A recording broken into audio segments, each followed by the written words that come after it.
Por ejemplo, valga, ahora con la pandemia hemos visto en la calle, porque yo no he visto establecimientos más que uno y no me acuerdo dónde fue, donde había un bote especial que decía, deposite aquí su mascarilla o su cubreboca. Pero en la calle sí he visto muchos. Nos dicen que usemos gel, guantes, cloro, lo que sea, sanitizantes, todo lo que ustedes gusten y quieran. Pero ¿qué podemos hacer para poder controlar todo eso? Aparte de educar a la gente. En el caso de nosotros como laboratorio, no sé si se los he mencionado que nada más hay 3 tipos de laboratorio relativamente. El educacional, que es el de ahorita de nosotros. El segundo de ellos es el de hospitales y clínicas y el tercero es el de a nivel científico, que es donde ahorita están trabajando a borro por ver esta situación de la pandemia y dar las recomendaciones. Bueno, quiero que me digan ustedes qué vamos a hacer con esa basura. Valga, se convierte.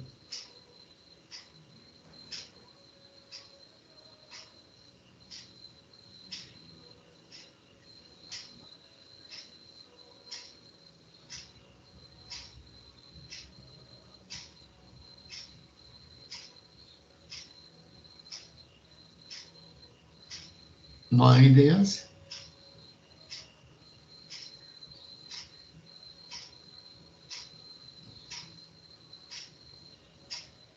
Bueno, hace poco, como por agosto más o menos, el gobierno de la India les dijo a sus pobladores que se acerca una especie de peregrinación muy grande parecida al de la basílica. Por favor, no vayan al río a bautizarse, no vayan a hacer esto, no vayan a hacer aquello. Y no les interesó. Acudieron miles, a sabiendas que inclusive independientemente de la pandemia, mucha gente va y se mete o van y lo meten en, en balsas o lo que sea, canoas de qué tipo, no sé, y ahí dejan que se muera y valga, se vuelve putrefacto, mucha gente lava su ropa ahí, otros se bañan, y es un contaminadero tremendo. Durante esa etapa la pandemia se volvió pero tremenda para ellos. Los hospitales no se dieron abasto, fallecieron muchos, y por ejemplo, pues cuadras que no estaban habitadas se habilitaron para cremar los cuerpos. Tengo entendido que una vez que inclusive los que estaban en coma van al fuego.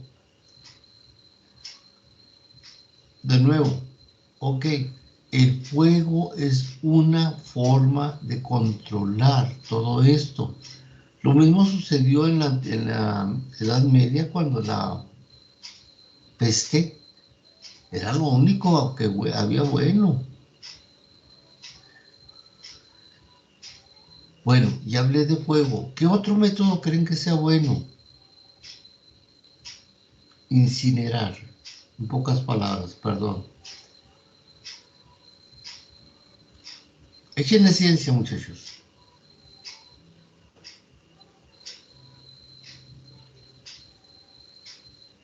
Primero las medidas de higiene, ¿eh? Antes que nada. Lávate las manos, usa cubrebocas y lavarse las manos, el gel. Yo prefiero usar el lavado de manos que el gel, en mi forma particular. Porque entro a una tienda, me ponen gel, entro a otra tienda, me vuelven a poner gel, y el gel contiene alcohol, entonces me empezó a irritar las manos, salió peor el remedio para mí. Ok, a ver,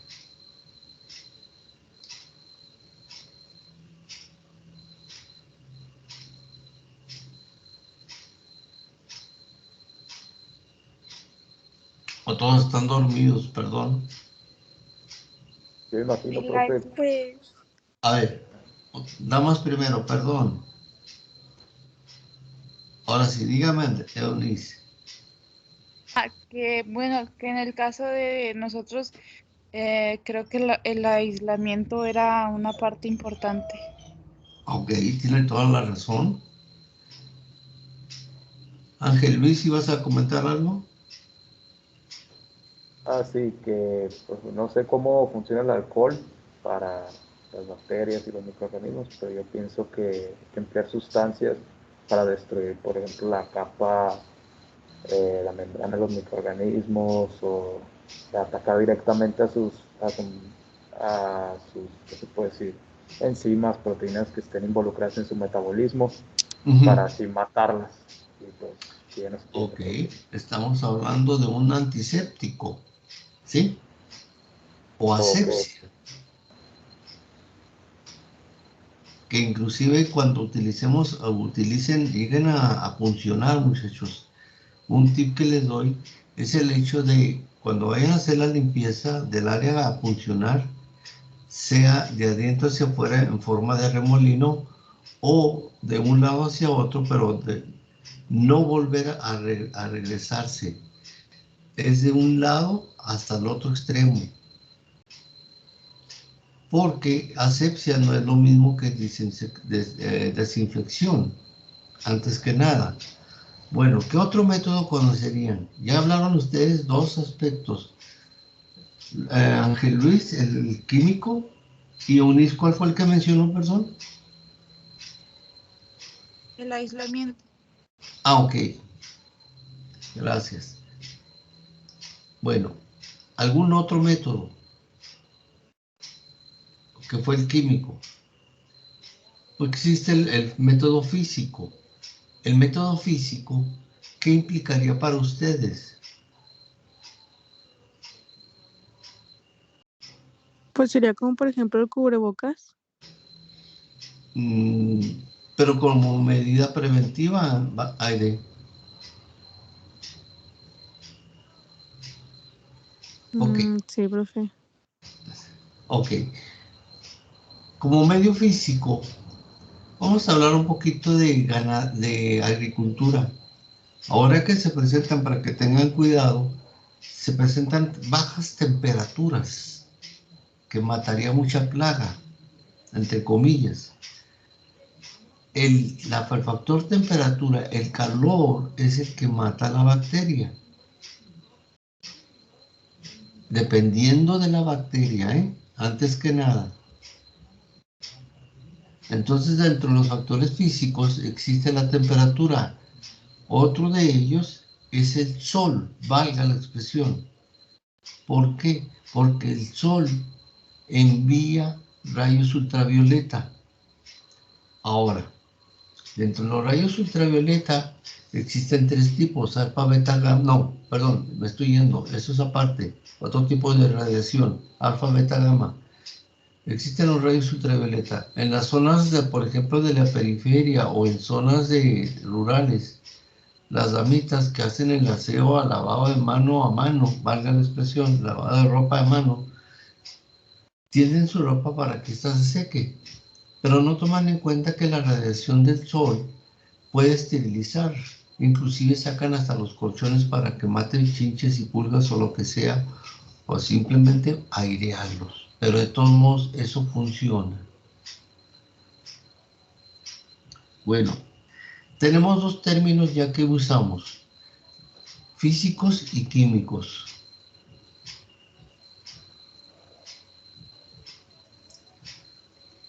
Ahora, dentro de los físicos, ya hablamos de temperatura. ¿Qué otra situación podemos utilizar?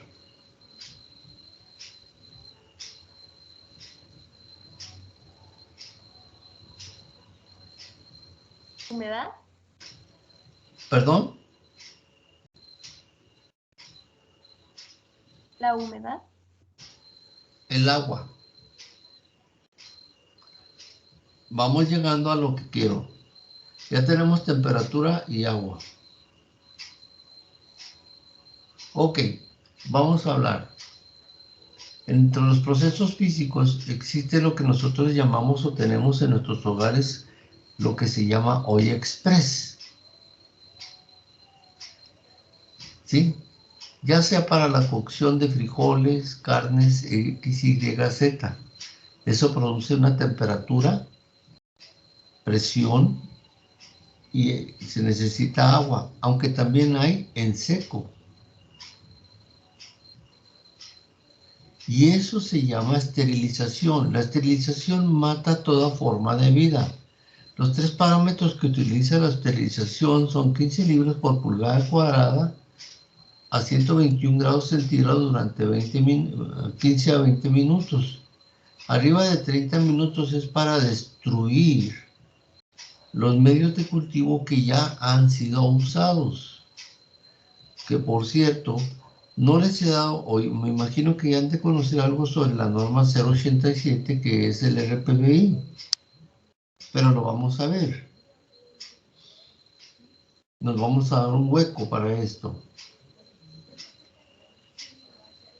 Y también quiero comentarles, he estado viendo el periódico del internet del Diario de Juárez, valga el call, que según esto estamos casi ya tocando semáforo rojo. No sé qué me vayan a decir las autoridades y se los hago de conocimiento de una vez. Volvamos a lo nuestro. Ok. Vamos a ver un video o dos, una presentación de un video sobre todo esto. Los factores que ayudan a destruir a eso, a tener control. Porque si por X causa, valga, yo aíslo Mycobacterium, ya sea tuberculosis, aíslo Bacillus anthracis, que es el productor del carbunco, y lo dejo ahí al medio ambiente, pues al rato. O hace mucho, casi 30 años inclusive, hubo un problema aquí en el rastro de Ciudad Juárez donde se vendió carne con tuberculosis. Bueno, vamos a ver este primer video, presentación, y luego vemos el video.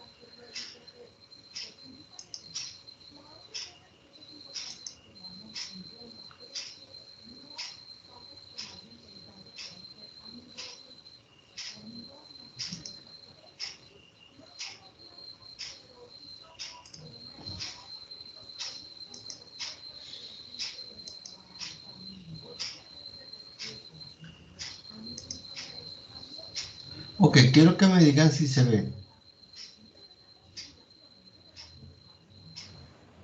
Sí, profe, sí se ve. Sí, profe. Ok, muchas gracias. Ok, dentro de los agentes que tenemos, en este caso tenemos ruido, temperatura, vibraciones, factores físicos, que son como tal, radiaciones ionizantes, radiaciones no ionizantes, posiblemente como las de al horno de microondas, factores biológicos que actúan como virus, bacterias y hongos, que los que hay que desechar, y factores físicos de forma molecular o agregados moleculares como aerosoles.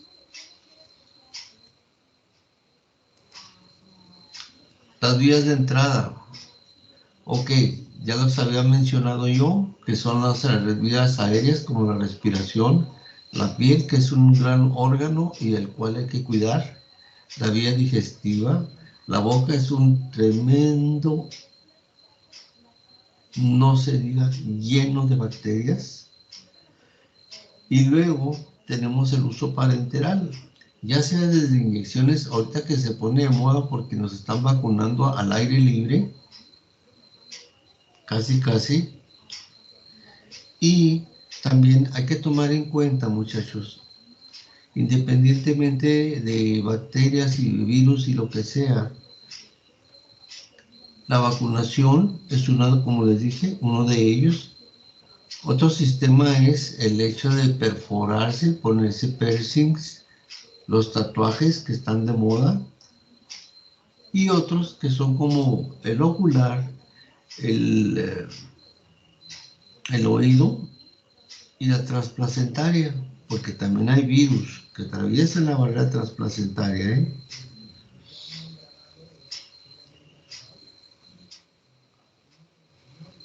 El control de los microorganismos, el desarrollo de la técnica. Desarrollo de técnicas de laboratorio para comprender la diferencia entre esterilización y desinfección. Determinar el efecto de diferentes agentes físicos y químicos sobre los microorganismos.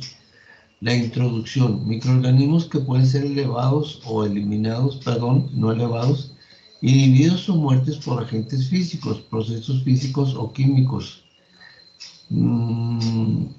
Ok, ahorita a ver si viene más adelante. En la esterilización se llevan a cabo la desinfección, limpieza, preparación, control, almacenamiento y distribución de implementos hospitalarios, incluyendo los materiales médicos quirúrgicos que requieren de una infección. Por ejemplo, aquellos que se llevaron a cabo, en este caso metales, después de una cirugía. Bueno, el efecto del calor como situación física desde el menor. La envoltura lipídica, ahorita lo mencionó creo que Luis Ángel. Bacterias, hongos, virus sin envoltura lipídica, micobacterias como el leprae o el otro tuberculosis, endosporas bacterianas como las del Bacillus anthracis y los priones que resisten mucho más la temperatura. Los priones son los primos más pequeños que los virus, por lo tanto también son de pensarse ellos. Puede tener cuidado en pocas palabras. Bueno, la esterilización es el método que implica la destrucción de todas las formas de vida y la incineración que conduce a la muerte. Desinfección. Con estos métodos no se logra la destrucción total de los microorganismos. Es un proceso profiláctico, nada más. El agente físico es una condición o propiedad física que causa un cambio. Ya lo había hablado. Temperatura, presión y la radiación son agentes físicos que actúan sobre microorganismos mediante procesos físicos que causan cambios en los microorganismos. La filtración casi no se usa. Los filtros retienen y separan microorganismos de un líquido filtrado. La eficiencia de filtración bacteriana o no sé qué será BGE es una medida de resistencia de un material o de penetración de bacterias. La higienización, por ejemplo, el desprende células de los materiales. En la práctica odontológica se utilizan guantes para la mayoría de los procedimientos y en muchas otras prácticas, inclusive no con ustedes, para inducir a los profesionales a descuidar. Ahorita les digo el por qué.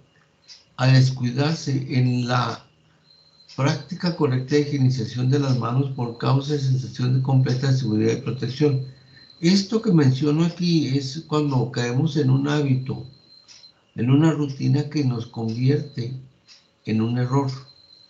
La eficacia de los guantes de la prevención de la contaminación de las manos profesionales de la salud y el auxilio para la reducción de la transmisión de microorganismos ha sido confirmada en varios estudios clínicos. Sin embargo, los profesionales de la salud deben de ser alertados que los guantes no proveen una protección contra la contaminación.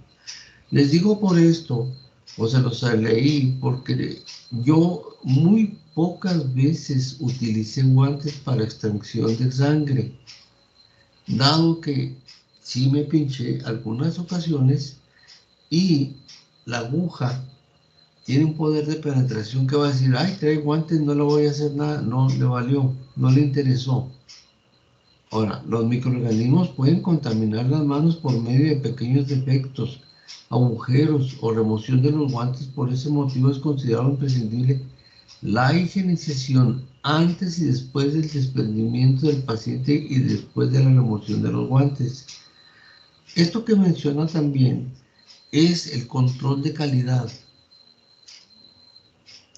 Nosotros en el trabajo tuvimos hace varios años, por no decir muchos, ni les voy a decir la marca, nos los poníamos y se rompían, y los estaban porosos. Hicimos varios escritos diciéndoles que por favor nos cambiaran la marca del guante, no nos querían hacer caso hasta que vino un escrito de Monterrey donde decía que no usáramos X marca de guante debido a que los médicos se contaminaban con ellos durante las cirugías. Inclusive los guantes no estaban bien esterilizados. En la esterilización se utilizan, muchachos, espero que lo encuentren ahorita para que lo vean. En la esterilización ya no se utiliza mucho la cinta testigo, puesto que la cinta testigo, si la ponen al sol, se marca en las rayitas negras. Entonces ya pasó la historia, la cinta testigo no sirve nada más para envolver.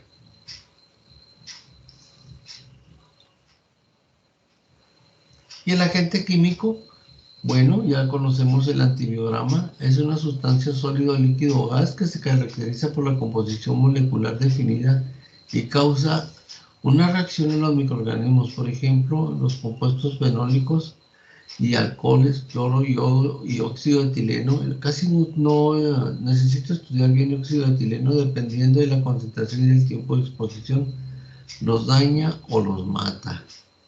Si los daña, los tiene que dejar totalmente inactivos. Ok, voy a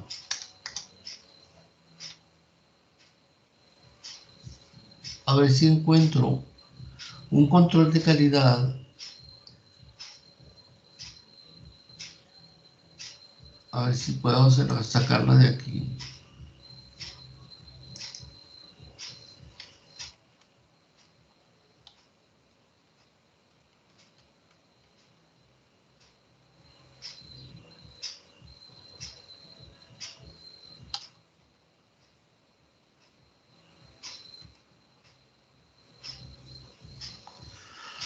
Oh, Dios.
Utilizar sólidos o líquidos. ¿Se escucha, muchachos? ¿Se ve? Sí, profe, pero el principio no Sí, se profe. vio. ¿No se ve? Desde el principio, profe, por favor. Ok, ahí les va. A ver, ahí. Sí, todo bien. Gracias. En este video les vamos a mostrar cómo utilizar indicadores biológicos en ampolleta Sporigam para validar ciclos de esterilización en autoclaves, ya sea para esterilizar sólidos o líquidos. Es muy importante seguir los pasos correctamente para que la validación del ciclo de esterilización sea confiable y correcta. Vamos a cubrir los siguientes pasos. 1. Colocación de los indicadores biológicos para esterilizar sólidos. 2. Colocación de los indicadores biológicos para esterilizar líquidos. 3. La importancia de un indicador control. 4. Retirar los indicadores del autoclave. 5. Incubación de los indicadores. 6. Evaluación del resultado y validación del ciclo de esterilización. 1. Colocación de los indicadores biológicos para esterilizar sólidos. Para validar un ciclo de esterilización de sólidos, coloque mínimo 3 indicadores biológicos Sporigam por carga. Colóquelos en puntos donde es más difícil que llegue o penetre el calor o en partes que no estén bien aisladas en la cámara de esterilización, por ejemplo, en las orillas, en el fondo o cerca de la tapa donde va a existir mayor condensación de vapor. Puede utilizar cinta adhesiva para colocar los indicadores en puntos específicos o sobre los objetos que se vayan a esterilizar. Colocación de indicadores biológicos para esterilizar líquidos. Para esterilizar líquidos, coloque los indicadores biológicos Sporigam en un recipiente que contenga la misma cantidad de agua que los recipientes a esterilizar. Este frasco con agua sirve como control. De esta manera, puede validar que el calor penetre hasta el centro del frasco y que todo el líquido esté estéril. Coloque el frasco con agua control con el indicador en su interior dentro del autoclave junto con los demás líquidos a esterilizar. 3. Control. Es importante usar una ampolleta Sporigam como control. Esta no se introduce al autoclave, solo se incuba. De esta manera se puede comprobar que los indicadores funcionen correctamente. 4. Retiro de indicadores biológicos del autoclave. Una vez completado el ciclo de esterilización, retire los indicadores biológicos. 5. Incubación. A continuación, incube los indicadores biológicos a una temperatura de 56 grados centígrados durante un periodo de 24 a 72 horas. Puede utilizar una incubadora Sporigam para este propósito. También incube la ampolleta control junto con el resto de los indicadores que se sometieron al proceso de esterilización. 6. Evaluación después de la incubación. El indicador biológico de control, el cual no fue sometido a ningún proceso de esterilización, debe de cambiar de color a amarillo y o presentar turbidez. Esto comprueba que los indicadores biológicos funcionan correctamente. Se valida la esterilización si todos los indicadores biológicos, excepto el control, se mantienen de color morado y sin turbidez. En este caso, el material está estéril. Si alguno o más indicadores presentan turbidez o cambian de color a amarillo, quiere decir que el ciclo de esterilización no se llevó a cabo correctamente y existe el riesgo de que el material no esté completamente estéril. Las razones más comunes son que no se haya llegado a la temperatura y presión correcta de esterilización o que el tiempo de esterilización no haya sido suficiente. En este caso es importante revisar que el autoclave se usa y funciona correctamente. Nunca utilice indicadores biológicos caducos, usados o que presenten turbidez o una coloración amarilla. Bueno, aunque esto fue un comercial,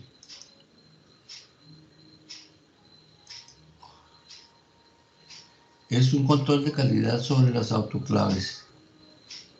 Por eso les mencioné desde un principio que las cintas testigos ya pasaron a la historia. Y eso debe ser tanto para medios de cultivo como para ciertos instrumentales o ciertos instrumentos para la cirugía. Es por eso que se deben usar. Déjenme checar algo que vi aquí, nada más, por favor.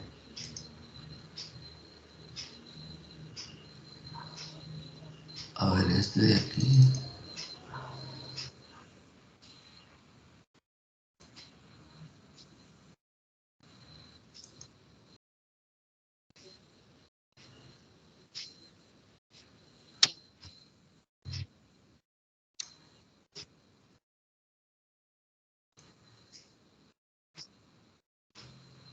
Se los voy a dar de una vez, muchachos, para que tengan una idea de esto.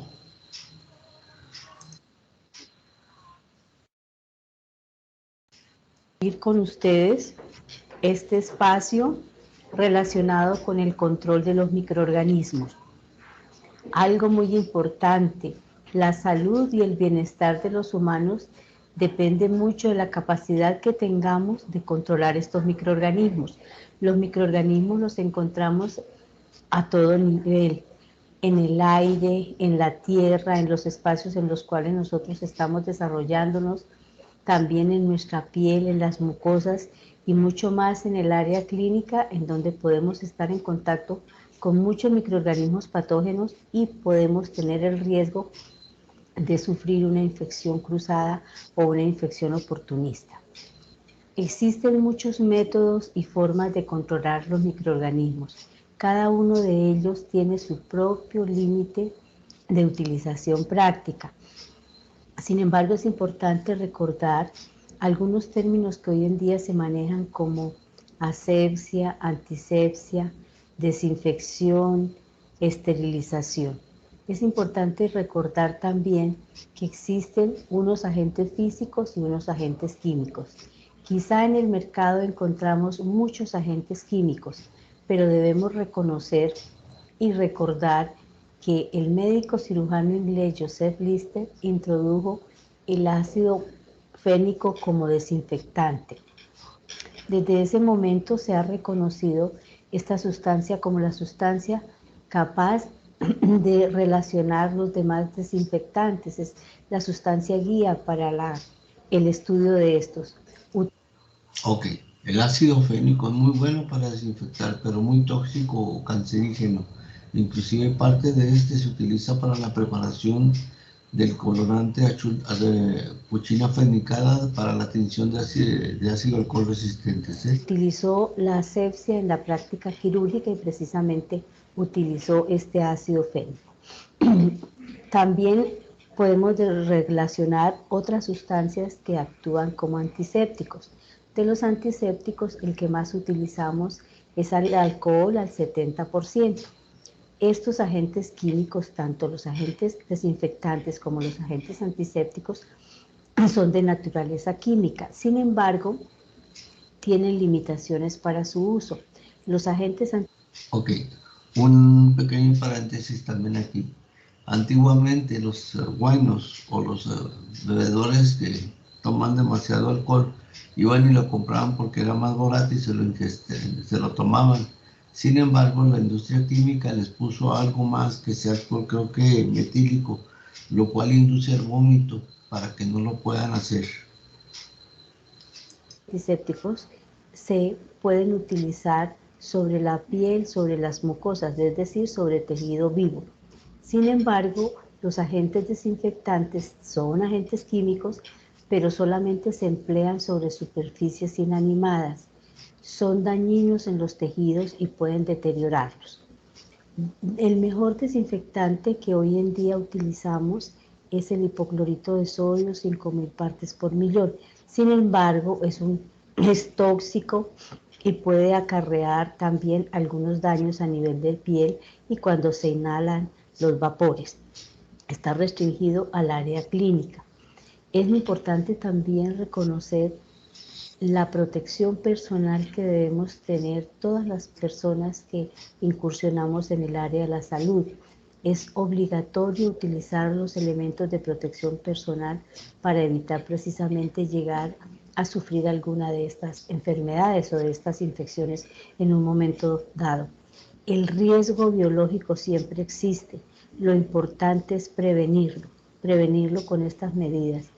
El laboratorio de microbiología en el cual se desarrollan las prácticas tiene unos espacios muy importantes para controlar los microorganismos y es un área muy especial porque allá se manipulan microorganismos que pueden ser potencialmente patógenos o que en el caso de que se llegue a contaminar algún espacio, debemos saber manejar el proceso para evitar precisamente que llegue a otros espacios y destruya algún daño grande que pueda realizar. La esterilización también puede darse y hay dos métodos para esterilizar. La esterilización por calor húmedo o calor seco. La forma de calor que más utilizamos es el calor húmedo y se hace a través del autoclave. El autoclave con 121 grados centígrados de presión. También podemos utilizar otras formas de calor como es el calor seco. La llama directa son los mecheros que necesitamos para crear un microambiente seguro dentro del laboratorio. Otra forma de control de microorganismos son las radiaciones, muy utilizada la radiación de la luz ultravioleta. La luz ultravioleta se utiliza para destruir microorganismos sobre superficies, no tiene la capacidad de penetración de estos espacios. Sin embargo, a nivel de los tejidos sí puede penetrar los tejidos y tiene mucha incidencia en el ácido nucleico de las células. También es importante reconocer que dentro de nuestro espacio del laboratorio de microbiología y en los demás espacios debemos tener en cuenta un lavado de nuestras manos. Nuestras manos siempre van a estar en contacto en muchas situaciones y vamos a tener espacios también, algunos contaminados en los que podemos estar relacionados. Entonces, el lavado de las manos debemos realizarlo muy bien, muy meticulosamente. No solamente estos agentes físicos, sino estos agentes químicos también que utilizamos para el control de microorganismos, empezando por el calor. Todos estos métodos nos permiten poder de alguna manera reducir la presencia de los microorganismos y por ende reducir este riesgo biológico que siempre está presente, evitar precisamente un accidente biológico. Es importante también reconocer que no solamente el control de microorganismos se hace desde estos agentes, sino también Paul Ehrlich estudió la quimioterapia antimicrobiana. Él determinó el principio de toxicidad selectiva que se relaciona con el uso racional de algunos medicamentos quimioterapéuticos y antibióticos en forma general, aquellos que producen destrucción de los microorganismos, pero en lo posible no causan tanto daño en el hospedero. Otro paréntesis. Este señor fue uno de los principales iniciadores de cómo de hacer los grupos sanguíneos A, B, ABO. Eso fue lo otro. El RH lo hizo otra persona después. Es importante también recordar el advenimiento de la antibiótico-terapia cuando Alexander Fleming descubrió a partir de un moho que le cubrió unas cajas con microorganismos, con bacterias, descubrió el principio activo de la penicilina.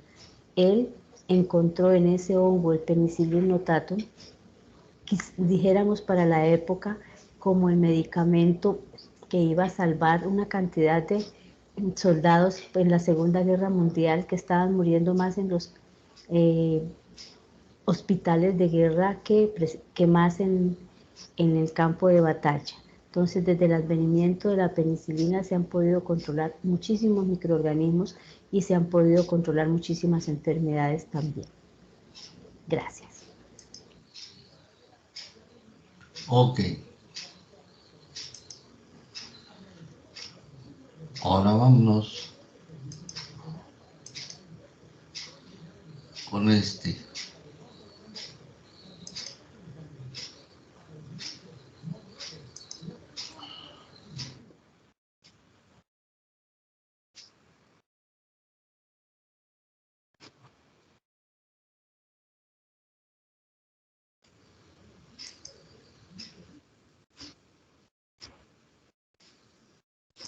Por los siguientes integrantes: Estela Suárez. ¿Se escucha? ¿Se ve?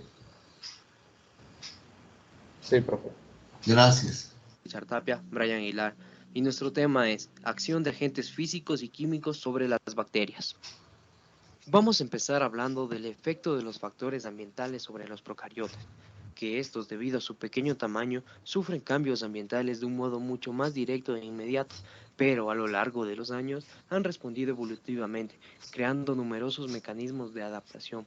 Tal es el caso que encontramos a muchos organismos viviendo cómodamente en pHs muy ácidos o muy alcalinos, o reproduciéndose a temperaturas muy altas, como es 100 grados centígrados. A estos microorganismos se los ha denominado extremófilos. Hay que tomar en cuenta los efectos de los factores ambientales y estos modifican la velocidad del crecimiento, provocando cambios que a determinados valores de dichos factores pueden llegar a ocasionar la muerte de los microorganismos. También condicionan la distribución de los microorganismos en sus ecosistemas y hábitats naturales y también permiten a los humanos controlar el crecimiento microbiano. Los factores ambientales, como podemos observar en la tabla, se dividen en agentes físicos y agentes químicos, que más adelante les detallaremos a continuación. Hay que tomar en cuenta que no todos los microorganismos son iguales, es decir, no todos los microorganismos toleran del mismo modo un determinado factor ambiental. Así, unas determinadas condiciones pueden ser nocivas para una especie bacteriana y en cambio ser neutras o beneficiosas para otra. Muy bien. Vamos a hablar del agente físico temperatura. La temperatura es uno de los factores ambientales más importantes que condicionan el crecimiento y la supervivencia de los microorganismos. La temperatura afecta a la velocidad del crecimiento. Aquí podemos ver en la imagen una curva característica de tasa de crecimiento en función de la temperatura, donde podemos distinguir 3 puntos característicos llamados temperaturas cardinales. Y tenemos la temperatura mínima, que por debajo de esta no hay crecimiento. Tenemos también la temperatura máxima, que por encima de ella tampoco existe crecimiento. Y tenemos la temperatura óptima. Esta sí permite la máxima tasa de crecimiento óseo. La temperatura mínima está caracterizada por un descenso en la fluidez de membrana, donde se va a detener los procesos de transporte de nutrientes. La temperatura óptima, como ya les mencioné, es donde va a haber una mayor tasa de crecimiento. Y la temperatura máxima está relacionada con la desnaturalización e inactivación de proteínas enzimáticas, haciendo que colapse la membrana citoplasmática y a veces ocurra lisis térmica en la bacteria. Al hablar del efecto de la temperatura, hablamos del efecto letal del calor, lo cual vamos a decir que al subir la temperatura por encima de la temperatura máxima de crecimiento, las bacterias dejan de ser capaces de crecer y de dividirse.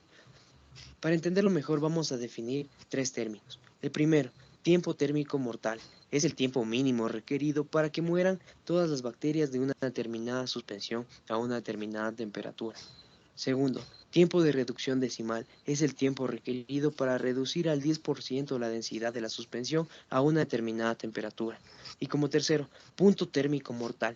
Es la temperatura mínima que mata a todas las bacterias en un tiempo determinado. Como podemos ver de ejemplo en la tabla amarilla, el punto térmico mortal de distintas especies. Otro agente físico es el efecto de la desecación, donde decimos que la sensibilidad varía de una especie a otra. Así ponemos de ejemplo al Mycobacterium tuberculosis, que es muy resistente al aire. Por otro lado, al Vibrio colérico, que no es muy resistente y al cabo de 2 horas muere.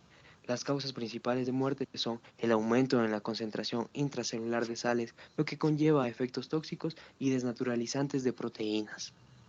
Otro agente físico importante son las radiaciones. Estas se dividen en radiaciones ionizantes, radiaciones ultravioleta y efectos de la luz visible. Muchas de estas radiaciones se caracterizan por romper la doble hélice del ADN y que esas no se puedan reparar.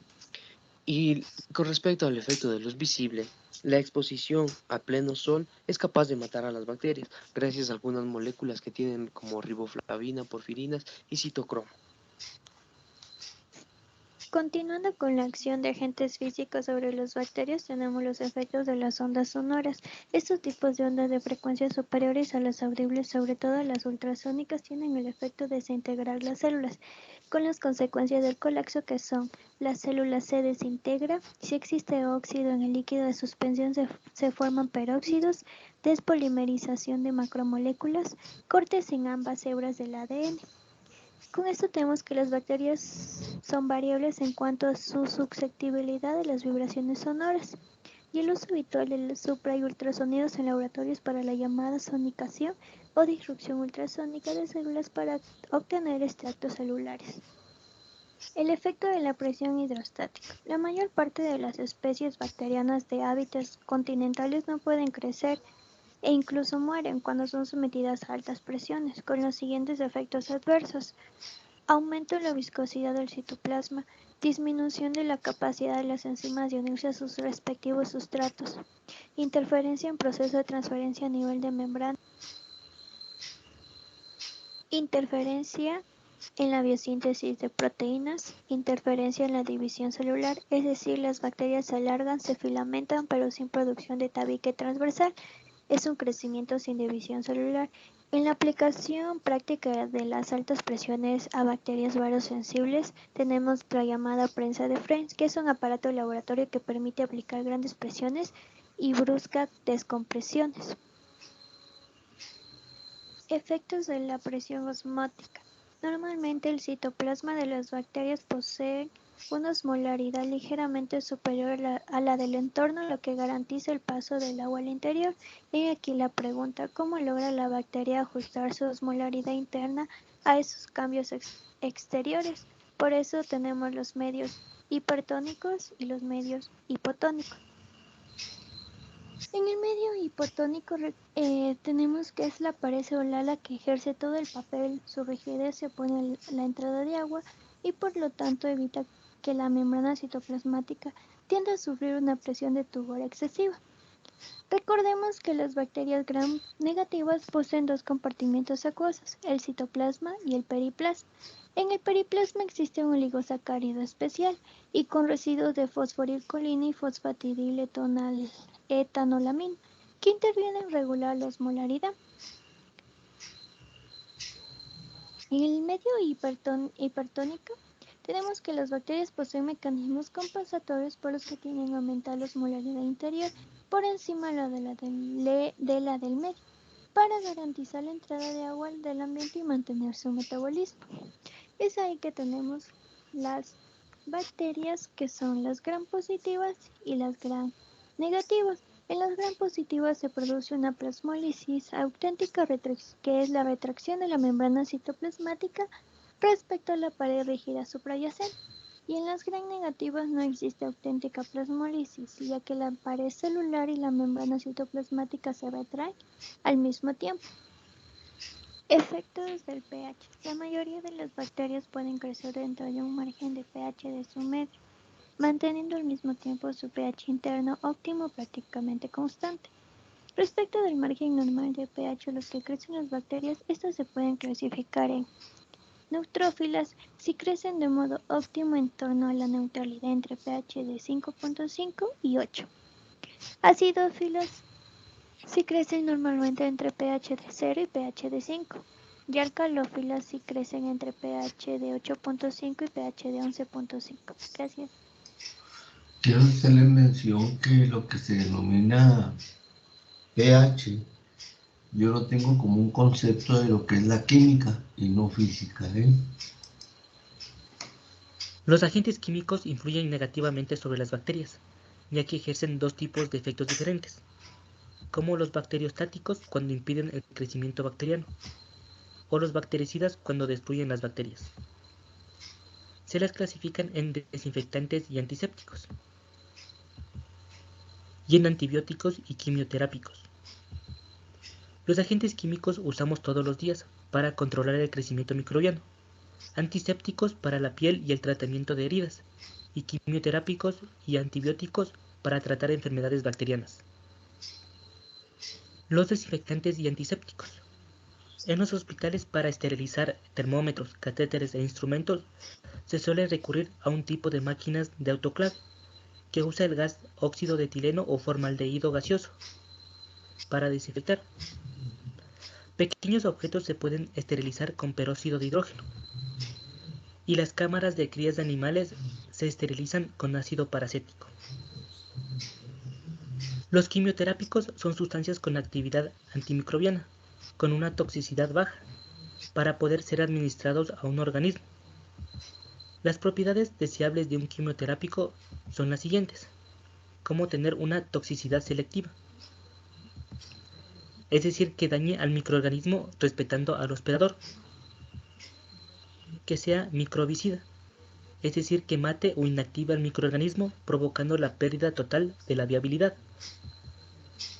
No debe desarrollar resistencia, pero en muchos casos al cabo de un tiempo del uso de antimicrobianos comienza a surgir cepas microbianas resistentes. Que no sea alérgico y que no tenga efectos secundarios. Y que permanezca en forma activa durante el tiempo que sea necesario, en el plasma o en tejidos.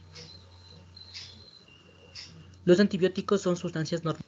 Esto que mencionó el muchacho ahorita, nada más quiero hacerles una advertencia.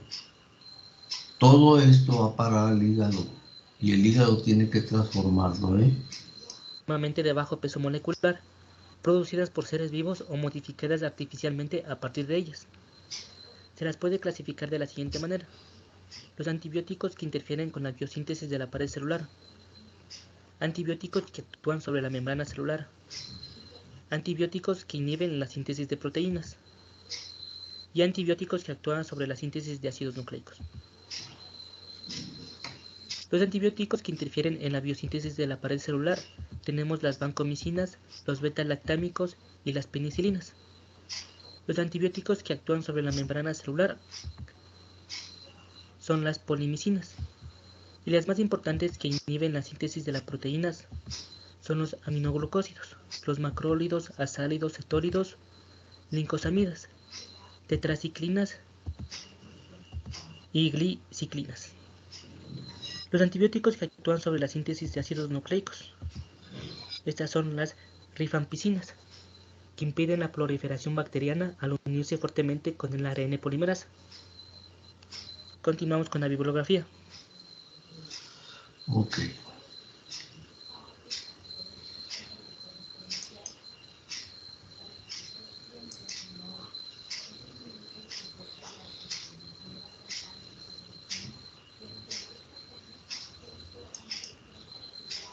Bueno, ya tienen una idea de cómo poder controlarlos.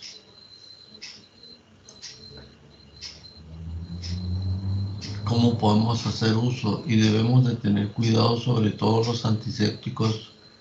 Yo me refiero al hecho de usar una mascarilla, guantes, gogles y etcétera para no poder tener inhalación sobre ellos. Hay algunos que son demasiado tóxicos, por ejemplo los compuestos fenólicos que son demasiado cancerígenos, y esos fácilmente los podemos detectar cuando entramos a los sanitarios públicos donde huele vómito, pero son compuestos fenólicos.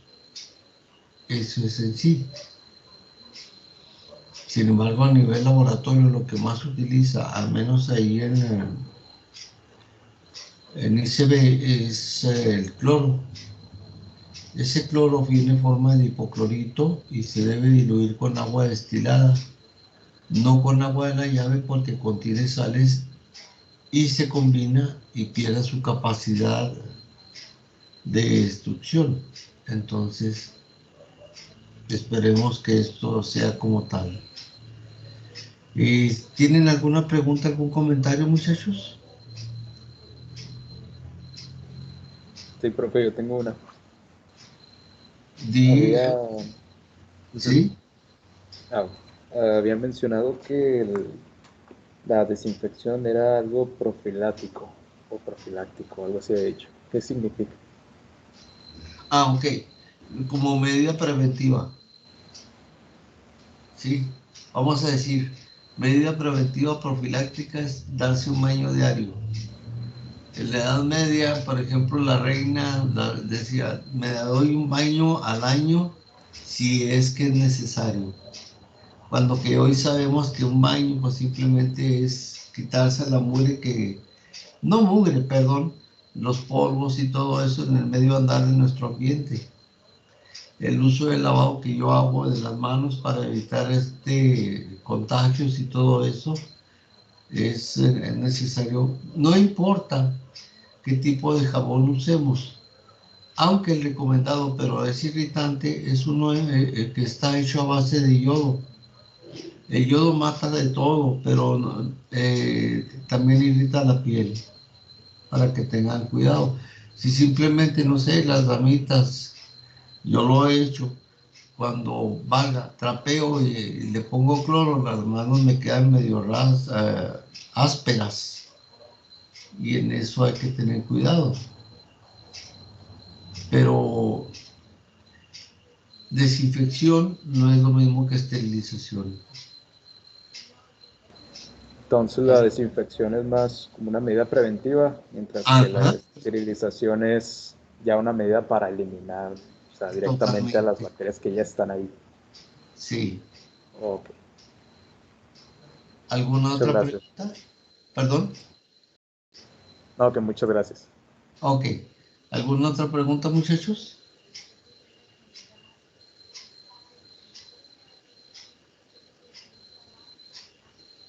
Bueno, nos vemos el viernes si Dios quiere. Y ya corregí el error que tenía, porque tenía otro grupo en la mañana y nada, ya lo corregí. Y les voy a enviar un poco más de material sobre esto para explicar el viernes y de ser posible ver ya la norma 087 para que vean la disposición final de todo esto. Bueno, que descansen Los que no han desayunado, que lo hagan. Y nos vemos nuevamente. Gracias, profe, hasta el viernes. Muchas gracias, profe. Nos vemos. Hasta luego. Gracias, profe. Hasta luego. Hasta luego, Sí, profe. Hasta luego, profe. hasta luego.